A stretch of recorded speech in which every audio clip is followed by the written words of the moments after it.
आदमी आत्महत्या करने जा रहा था। जिस नदी के किनारे वह मरने के लिए जा रहा था, वहां किनारे पर एक वृद्ध आदमी सैर कर रहा था।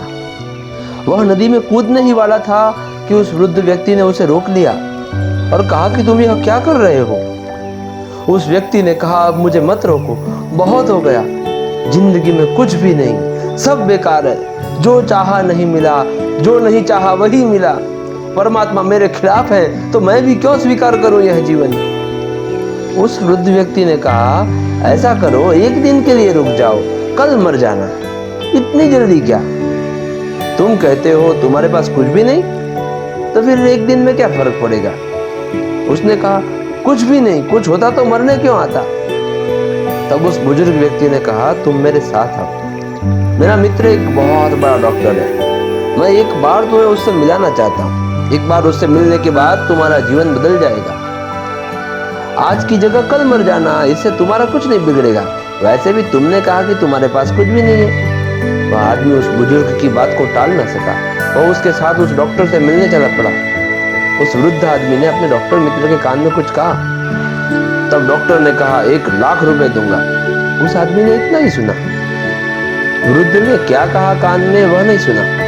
वह बुजुर्ग उस आदमी के पास गया और उसके कान में बोला, डॉक्टर, तुम्हारी दोनों आंखें 1,00,000 रुपए में खरीदने को तैयार है, बेचते हो। वह चिल्लाया, क्या मतलब, आंख और बेच दो ₹1,00,000 में? 10 लाख दे तो भी नहीं देने वाला। तो वह वृद्ध आदमी डॉक्टर के पास फिर गया। उसने कहा, अच्छा 11 लाख देंगे। उस आदमी ने कहा, पागल हो क्या, मैं यह सौदा करना ही नहीं चाहता, आंख क्यों बेचूंगा। उस बुजुर्ग ने कहा, कान बेचोगे, नाक बेचोगे, यह डॉक्टर हर चीज खरीदने को तैयार है और जो दाम मांगो देने को तैयार है। उसने कहा, नहीं, यह सौदा हमें करना ही नहीं, बेचेंगे क्यों। उस वृद्ध ने कहा, जरा देखो, आंख तुम 11 लाख में भी बेचने को तैयार नहीं, और कल रात तुम मरने जा रहे थे और कह रहे थे कि मेरे पास कुछ भी नहीं है, तुम्हारा जीवन व्यर्थ है, तो शरीर के अंगों को बेचने में क्या अर्थ है। आदमी अवाक रह गया, निशब्द हो गया। आज उसने अपने जीवन के वास्तविक मूल्य को जाना था।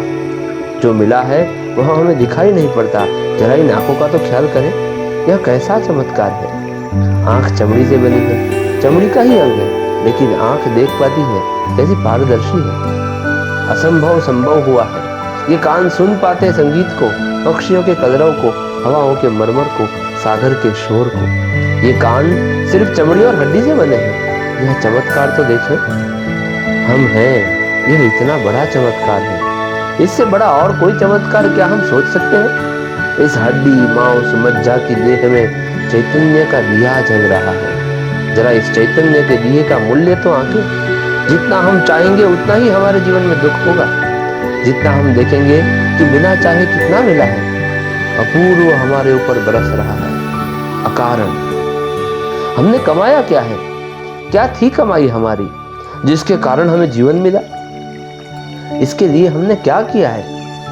यहाँ सब हमें मिला है उपहार स्वरूप, फिर भी हम परेशान हैं, फिर भी हम उदास हैं। स्वीकार्यता क्रमिक विकास की सूचक है। हमारी तैयारी या मनोभाव यह होना चाहिए कि चाहे जो भी हो, मैं उसका सामना करने के लिए तैयार हूं। जब हम स्वीकार करना और प्रेम करना सीख लेते हैं, तब हमारे जीवन का हर पहलू फलने फूलने लगता है। कैसी लगी आपको ये कहानी, कमेंट सेक्शन में जरूर बताएं। और ये कहानी को ऐसे सभी लोगों के साथ शेयर करें जो अपने जीवन को बेकार और बर्बादी मानते हैं। भगवान ने दिया हुआ यह जीवन सार्थक तरीके से जिए, खुश रहें और खुशियां बांटें। और हाँ, चैनल को सब्सक्राइब जरूर करें। धन्यवाद। जय श्री कृष्ण।